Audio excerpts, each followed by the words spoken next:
Albert Einstein once said, everybody's a genius. But if you judge a fish by its ability to climb a tree, it will live its whole life believing that it is stupid. Ladies and gentlemen of the jury, today on trial we have modern day schooling. Glad you could come. Not only does he make fish climb trees, but also makes them climb down and do a 10-mile run. Tell me, school, are you proud of the things you've done? Turning millions of people into robots, do you find that fun? Do you realize how many kids relate to that fish swimming upstream in class, never finding their gifts, thinking they are stupid, believing they are useless? Well, the time has come, no more excuses. I call school to the stand and accuse him of killing creativity, individuality, and being intellectually abusive.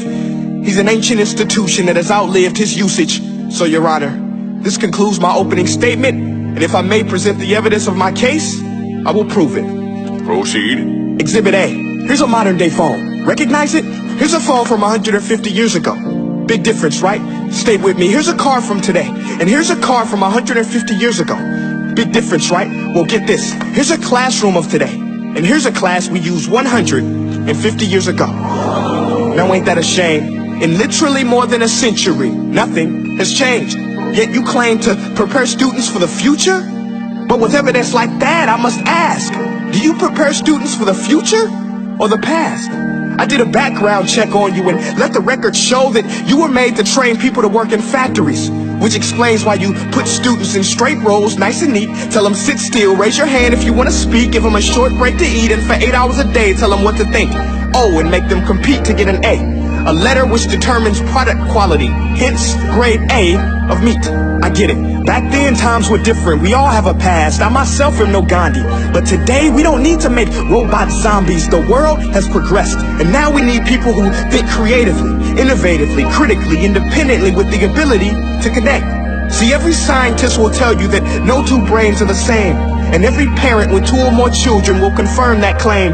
So please explain why you treat students like cookie cutter frames or snapback hats, giving them this one-size-fits-all crap. Watch your language. Sorry, Your Honor, but if a doctor prescribed the exact same medicine to all of his patients, the results will be tragic. So many people would get sick, yet when it comes to school, this is exactly what happens, this educational malpractice, where one teacher stands in front of 20 kids, each one having different strengths, different needs, different gifts, different dreams, and you teach the same thing the same way?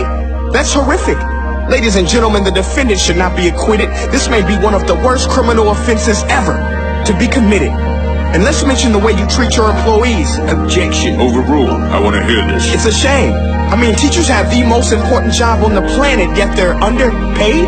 No wonder so many students are short-changed. Let's be honest, teachers should earn just as much as doctors, because a doctor can do heart surgery and save the life of a kid, but a great teacher can reach the heart of that kid and allow him to truly live.